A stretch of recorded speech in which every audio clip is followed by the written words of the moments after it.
2. Once nga mag-submit na kamo sang inyong final output later on April, at least ang whatever are the suggestions and recommendations of your classmates, it will be reflected in your final output. Okay? Okay, sige ah. So is there any volunteer? Is there anyone who wish to be the first to present their output for their midterm requirement?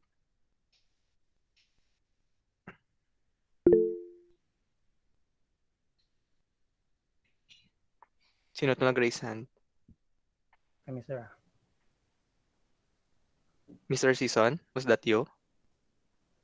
Kadorna, sir. Okay, sige. Do you want to present your output, Mr. Cadorna? Sir. I will give you the chance to present it para at least makita naton tanan.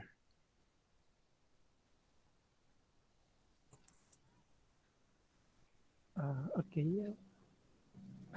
Okay, so amo ni matabo class i-present nyo inyong nga output, pero ang comments naton or suggestion, i-reflect nyo na lang ya sa inyong nga final output. Hindi na kamo ya, you don't need to resubmit it again sa Google Classroom. Sa final output yun na lang ya later on. Okay? Para hindi ko magtalang kung ano ang original gininyong ginsubmit sa inyong midterm requirement. So kung may ari kita nga mga improvement or suggestions from the group or from the other groups, it would be reflected sa inyong final output na lang. Is that clear? Yes, sir. Okay, sige. So we have first the group of Mr. Cadorna. So kindly ano lang Mr. Cadorna, i-zoom in lang. Dason ang siguro ang imo nga mic i-increase mo lang volume. Ari, sir. Okay na. Yes, much better. Thank you. So, I will be presenting or pwede man makapresent ang or maka-jump barge in ang amon nga upod si Marvel, John Ray, Arnaldo, and Brian. So, our study is bug tracking system. So, i-basahon pang ano sir, ang background or ang summary na lang.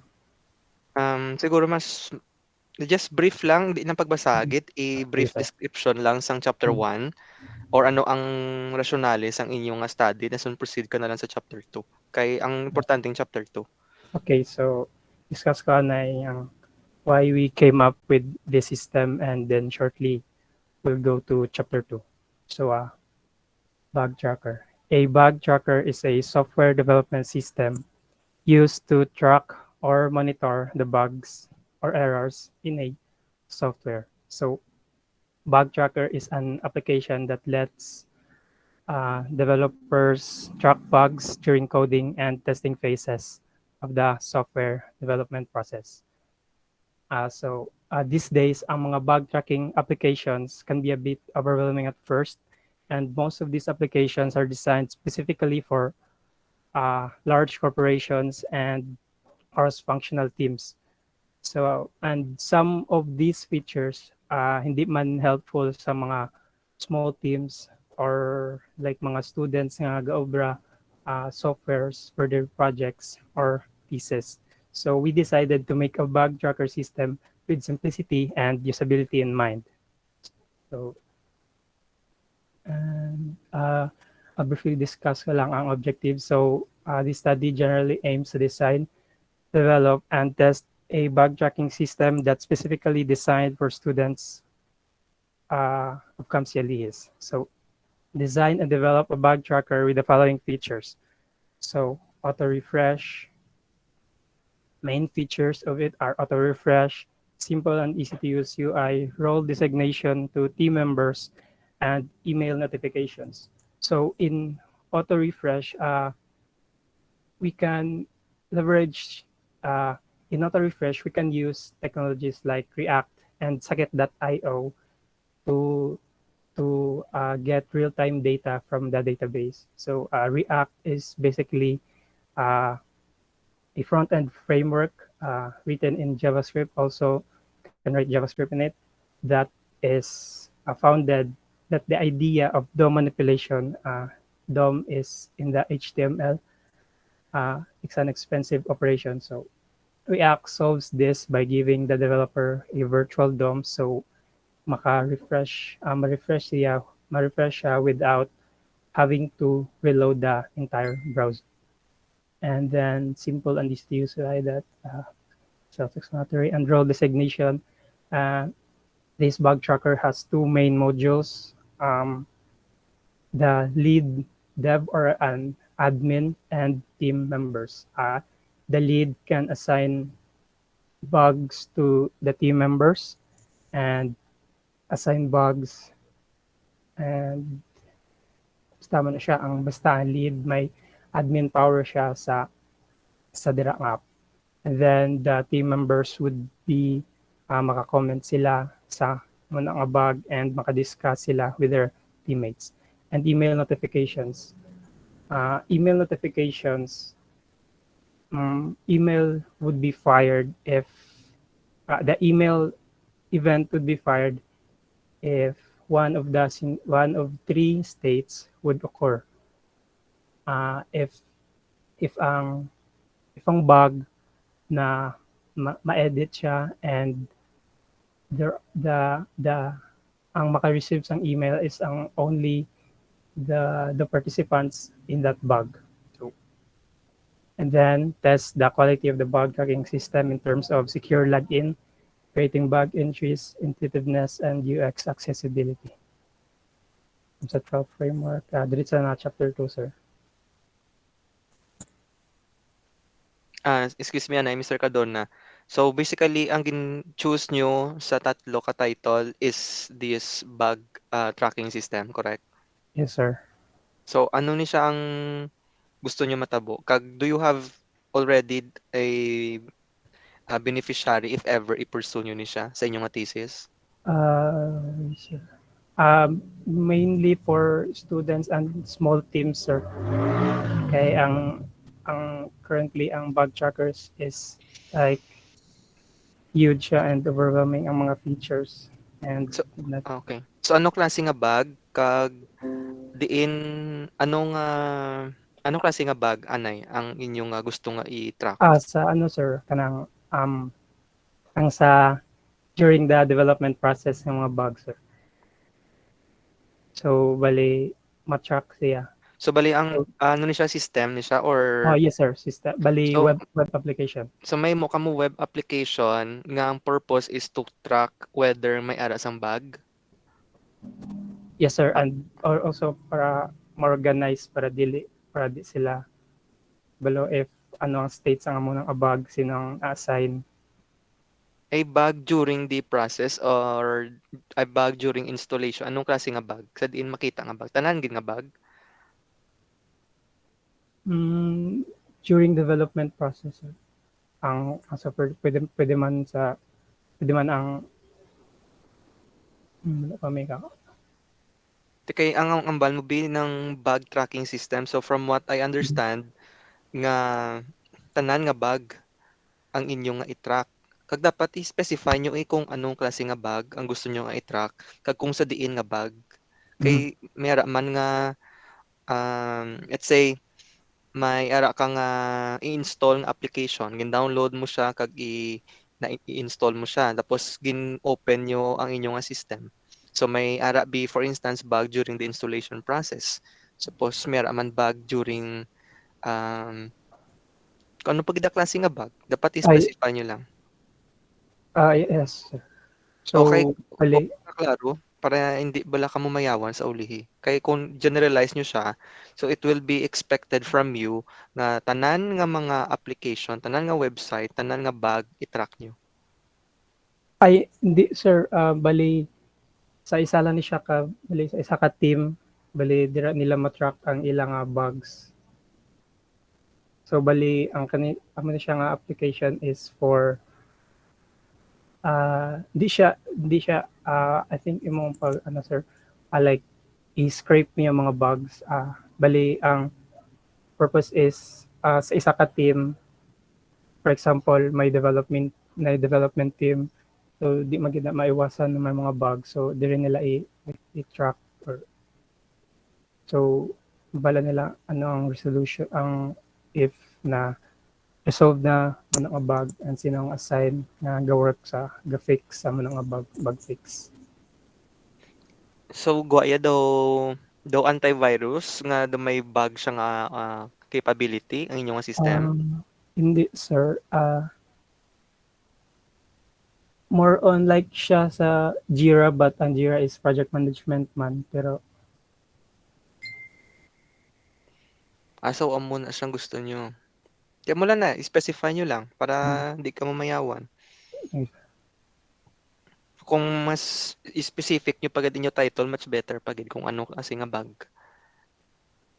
sige Ano sir. kasi nga error, ano klase nga anong gusto niyo nga i-track sa inyong nga title mismo. Tapos sa inyong nga scope and limitation, specify niyo gid kung ano ang scope lang sa inyong nga system kag ano ang iya limitation. Para klaro ah. Sige sir. Okay, sige ah. Proceed ah. I hope ang studies ang classmate nyo from other groups nga intindihan yung gusto nilang obrahon, ang ilang ay pursue. Kaya kung may pamangkot ka mo sa ila study, you can also ask the presenter kung may clarify ka mo sa ila.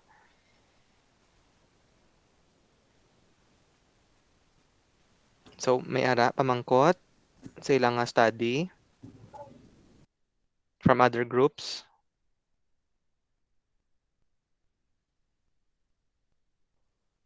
So, kung wala, sige, Mr. Cadorna, proceed lang chapter 2. Okay sir. So, uh, chapter 2. This chapter presents the concept called research and prior architecture coming from foreign and local sources such as journals, books, and electronic media. May I request Marbel? Aras Marbel. Hello, hello. Chapter 2 lang Marb. Yeah. Ng bugs during SDLC. So, a software bug is an error or fault in a computer program, making it behave in unexpected ways. In unexpected ways, bugs can be present at any stage during SDLC or at the designing phase, development phase, user user acceptance testing phase, or even by the user. Defect defect life cycle, also called the bug life cycle, is a specific convention of states through which a bug passes beginning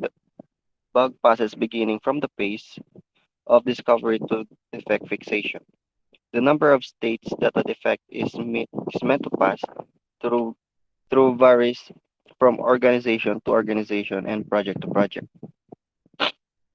It's harder to rectify issues as a product approaches the end of its development life cycle. The earlier bugs are introduced, example during the designing phase, the higher their potential impact, and the more complex they can be resolved. The changes made for a bug fix can also affect the application's functionality. In turn, developers may need to make further changes to the code base, adding to the cost, time, and effort. So it's important to find and fix bugs during the early stages of development.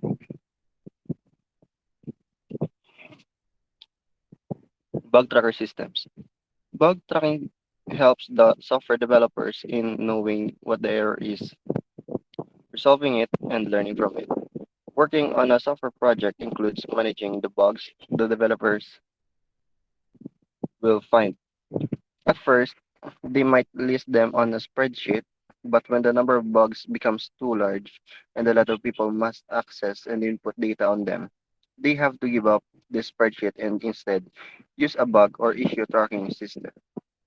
They say prevention is better than cure, and this and this definitely holds true when it comes to bugs and security issues. During the development process, it is more cost effective and efficient to fix bugs in earlier stages rather than later ones. the cost of fixing an issue increases exponentially as the software moves forward in the SDLC. Software configuration management applications provide several tools and methods to manage the lifecycle of software products. So they contain bug tracking systems as well as process management, configuration control, version control, and release management functions. Bug tracking is the process of reporting and tracking the process of bugs from discovery through to resolution, where a bug is defined as a deviation from requirements. Other terminology frequently used to describe this this process include problem tracking, management, fault management, trouble tickets. By using bug tracking tools, we can keep track of testified software bugs with the assistance of bug tracking tools. The bug tracking tool is a software application which